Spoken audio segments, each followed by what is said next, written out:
రాబోయే భీకరమైన తుఫాన్లకు పేర్లు పెట్టడం ఆనవాయితీగా ఉంటుంది. అలాగే యుద్ధాలకు కూడా అలాగే పేర్లు పెడుతుండడం అనే అంశం ఇప్పుడు ట్రెండ్ అవుతోంది. ఇరాన్ పై బాంబులు వేసిన అమెరికా కూడా తమ ఆపరేషన్ కు ఆపరేషన్ మిడ్నైట్ హ్యామర్ అని పేరు పెట్టుకుంది. దీని అర్థం అర్ధరాత్రి సుద్ది దెబ్బ అని తీసుకోవాల్సి ఉంటుంది. అయితే ఆ బిగ్ బ్యూటిఫుల్ పేరు ఎందుకు పెట్టారో ఇంకా డొనాల్డ్ ట్రంప్ వివరించలేదు. తప్పకుండా దాంట్లోంచి ఒక అమేజింగ్ అర్థాన్ని బయటకు తీస్తారని మాత్రం చెప్పుకోవచ్చు మనం. అంతెందుకు, గాజాను చిత్తగొట్టే పనిలో పనిగా అక్కడి ఉగ్రవాద సంస్థల అడ్రస్ గల్లంతు చేసి ఇరాన్ పై విరుచుకుపడిన ఇజ్రాయెల్ కూడా తాము ఇరాన్ తో చేస్తున్న యుద్ధానికి ఆపరేషన్ రైజింగ్ లయన్ అనే పేరు పెట్టుకుంది. అయితే దాని వెనుక అక్కడ ప్రధాని విస్తృతంగా పరిశోధన చేసి అర్థవంతంగా ఆ పేరును ఎంపిక చేసుకున్నారట. రైజింగ్ లయన్ అన్న పేరును చాలా మంది సింహంలా గర్జించి ఇజ్రాయెల్ చేసే భీకర పోరాటానికి ప్రతీకగా అభివర్ణించారు. కొంతమంది బైబిల్లోని సూక్తుల ఆధారంగా ఆ పేరు పెట్టారని కూడా చెప్పారు. అవును, ఇజ్రాయెల్ ప్రధాని నెతన్యాహు ఈ పేరు వెనుక బైబిల్ ప్రాధాన్యతను గుర్తు చేశారు. ఇరాన్ పై దాడికి ఒక రోజు ముందు ఈ విషయాన్ని వెల్లడించారు. బైబిల్లోని సంఖ్యాకాండం 23-24లో నుంచి తీసుకున్నారు. అందులో రాసిన ఇదిగో ఆ జనము ఆడు సింహము వలె లేచును, అది సింహము వలె నిలుచును అని రాసి ఉంటుంది. ఈ వ్యాఖ్యల ఆధారంగా ఇజ్రాయెల్ పాలకులు ఇరాన్ అణు కేంద్రాలపై చేసే ఆపరేషన్ కు ఆపరేషన్ రైజింగ్ లయన్ అనే పేరు పెట్టారు. ఈ బైబిల్ వ్యాఖ్యలను యూదు ప్రజల శక్తిని, వారి సంకల్పానికి నిదర్శనంగా చెబుతారు. మరి ఈ ఉదయిస్తున్న సింహానికి అర్థం ఏమిటన్న విషయాన్ని క్షుణ్ణంగా తెలుసుకోవాలంటే ఓ 40 ఏళ్లు వెనక్కి వెళ్ళాలి. మరి 1979కి ముందు ఇరాన్ ఉన్న గురించి తెలుసుకోవాలని అంటున్నారు. అప్పుడే ఇజ్రాయెల్ మాస్టర్ ప్లాన్ ఏమిటో పిన్ పాయింట్ గా తెలిసిపోతోంది. అదేంటంటే 1941లో రాచరిక వారసుడిగా ఇరాన్ పాలకుడిగా ఉన్న మొహమ్మద్ రెజా పహ్లవీని అందరూ షా ఆఫ్ ఇరాన్ అని పిలిచేవారు. ఆ సమయంలో ఇరాన్ తో అమెరికాకు ఎంతో బలమైన సంబంధాలుండేవి. ఇరాన్ లోని చమురు బావులను అమెరికాకు చెందిన కంపెనీలే తవ్వి తీసేవి. ఆ కంపెనీలు ఇచ్చే డబ్బులతో రాజులు, వారి బంధుమిత్రులు భారీగా డబ్బు పోగేయడమే కాకుండా విపరీతంగా జల్సాలు కూడా చేసేవారు. రాజ కుటుంబం అరాచకాల వల్లే 70వ దశకంలో చాలా అరబ్ దేశాలలో వచ్చినట్లే ఇరాన్ లోనూ పెద్ద ఎత్తున సాంస్కృతిక విప్లవం మొదలైంది. ప్రజలు కూడా రాచరిక పాలనపై తిరుగుబాటు చేశారు. ఉప్పెనలా ఎగిసిపడ్డ లక్షలాది మంది రోడ్లపైకి వచ్చి ఇరాన్ రాజు షా పాలనకు వ్యతిరేకంగా ఆందోళనలు చేశారు. ప్రజాగ్రహానికి భయపడిన రెజా పహ్లవి కుటుంబంతో సహా దేశం విడిచి పారిపోయారు. ఈ విప్లవానికి సారథ్యం వహించిన ఐతుల్లా రుహెల్లా ఖుమేనీ సుప్రీం లీడర్ గా ఎదిగారు. అయితే రెజా పాలనలో ఇరాన్ జెండాపై సింహం వెనుక ఉదయిస్తున్న సూర్యుడి బొమ్మ ఉండేది. ఆ తర్వాత ఖమేనీ ఆదేశాలతో జెండాపై సింహం, ఉదయిస్తున్న సూర్యుడి బొమ్మలను తొలగించి అల్లాహు అక్బర్ అనే అక్షరాలను చేర్చారు.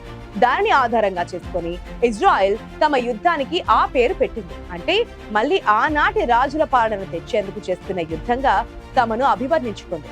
ఇరాన్ లో మళ్ళీ రెజా పాలనను తేవడమో లేదా అధికార మార్పు కోసం ఈ దాడి చేస్తున్నామని చెప్పడమో ఇజ్రాయెల్ ముఖ్య ఉద్దేశం. అందుకే తమ యుద్ధానికి ఆపరేషన్ రైజింగ్ లయన్ అనే పేరు పెట్టడం జరిగింది. అయితే దీనికి బదులుగా ఇరాన్ తమ ప్రతిస్పందనకు ఒక పేరును ఎంచుకుంది. ఆపరేషన్ ట్రూ ప్రామిస్ 3 అని నామకరణం చేసింది. ఆపరేషన్ రైజింగ్ లయన్ ను ధీటుగా ఎదుర్కొంటూ ఇజ్రాయెల్ నగరాలు, జనావాసాలపై విరుచుకుపడుతోంది. ఇజ్రాయెల్ పై ఇరాన్ చేస్తున్న ఈ పోరాటం మూడవది. గతంలో పలు కారణాలతో 2 సార్లు ఘర్షణలు జరిగాయి. ఆ సందర్భంగా operation true promise 1, operation true promise 2 అని సుప్రీం లీడర్ ఐతుల్లా అలీ ఖమేనీ నామకరణం చేశారు.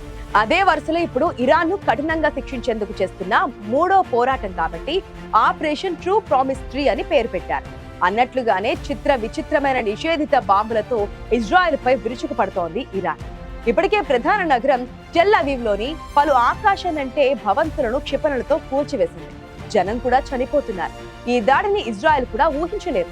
తనకు ఎంతో పనికి వస్తుందనుకున్న ఐరన్ డోమ్ వ్యవస్థ ఇరాన్ విషయంలో అనుకున్నంతగా పనిచేయడం లేదు. ఇక అదే వరుసలో ఇరాన్ పై దాడికి దిగిన అగ్రరాజ్యం అమెరికా కూడా తమ పోరాటానికో పేరు పెట్టుకుంది. అదే ఆపరేషన్ మిడ్నైట్ హ్యామర్. ఈ పేరును బట్టి విశదీకరిస్తే అర్ధరాత్రి సుత్తి దెబ్బ అని అర్థం వస్తోంది. నిజంగానే అర్ధరాత్రి అమెరికా నుంచి వచ్చిన B-2 బాంబర్లు ఇరాన్ లోని 3 అణుస్థావరాలపై బంకర్ బస్టర్ బాంబులతో దాడి చేశాయి. అనుకున్నట్లుగానే రాత్రి 2 గంటల ప్రాంతంలో చేసిన దాడికి ఈ పేరు పెట్టినట్లుగా చెబుతున్నారు.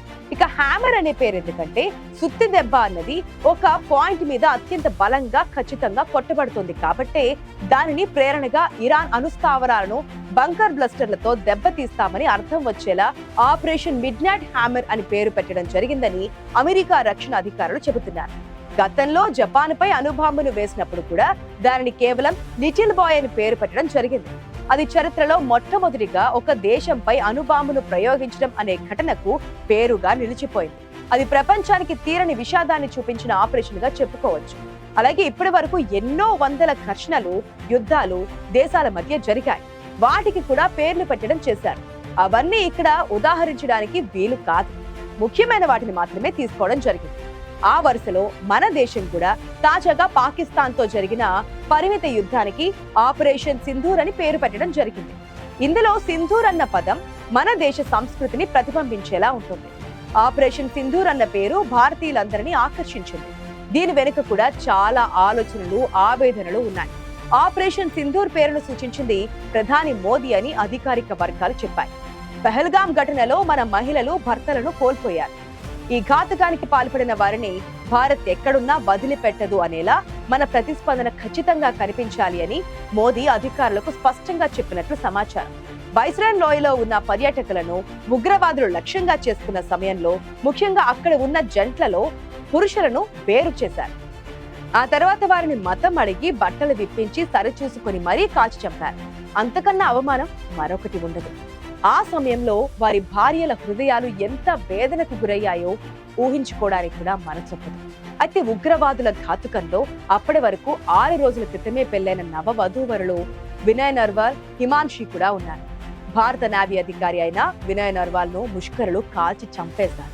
తన కాళ్ల పారాని ఆరకముందే హిమాన్షి జీవితంలో చీకటి అలుముకుంది. దీంతో వినయ్ మృతదేహం వద్ద కూర్చొని గుండె లవిసేలా ఆమె రోధించింది. అందుకు సంబంధించిన ఫోటో దేశాన్ని కుదిపేసింది. హిందూ మహిళలు తమ వివాహ స్థితిని సూచించడానికి నుదిటిన సింధూరం పెట్టుకుంటారు. పెళ్లి మండపంపై వరుడు వధువుకు తొలిసారి సింధూరం పెడతారు. కానీ హిమాన్షి అలా జరిగిన 6 రోజులకే భర్తను, తన 5వ తనాన్ని కోల్పోయింది. అలా 26 మంది మహిళల సింధూరాన్ని దూరం చేసిన ఉగ్రవాదులపై ప్రతీకారం తీర్చుకునేందుకే భారత సైన్యం చేపట్టిన దాడికి ప్రధాని మోదీ ఆపరేషన్ సింధూర్ అని పేరు పెట్టినట్లు సమాచారం. ఇక ఇదిలా ఉంటే దేశంలో మావోయిస్టులు లేకుండా చేస్తామంటున్న కేంద్రం ఛత్తీస్గఢ్ రాష్ట్రంలో చేపట్టిన ఒక కార్యక్రమానికి కూడా పేరు పెట్టారు. ఆపరేషన్ కగార్ అని పిలిచే ఈ కార్యక్రమంలో వందల సంఖ్యలో మావోయిస్టులు ఇప్పటి వరకు హతమయ్యారు. వారిలో గిరిజనుల సంఖ్య ఎక్కువగా ఉందని సమాచారం. అయితే కగార్ అన్న పదం అక్కడి ప్రాంతాన్ని, అక్కడి జీవజాతుల్ని, సంస్కృతిని సూచిస్తోంది. ఆ ప్రాంతంలో ఉండే అడవులను, వారి జీవన విధానాన్ని ఆ పేరు ప్రతిబింబిస్తోంది. ఏది ఏమైనా ఈ ఆపరేషన్లకు పేరు పెట్టడం వల్ల ఆ పోరాటాన్ని చరిత్రలో నమోదు చేయడానికి వీలుగా ఉంటుంది. అంతేకాదు అడ్మినిస్ట్రేషన్ కోసం ఇలా పేరు పెట్టడం అవసరమని అంటున్నారు పరిశీలకులు.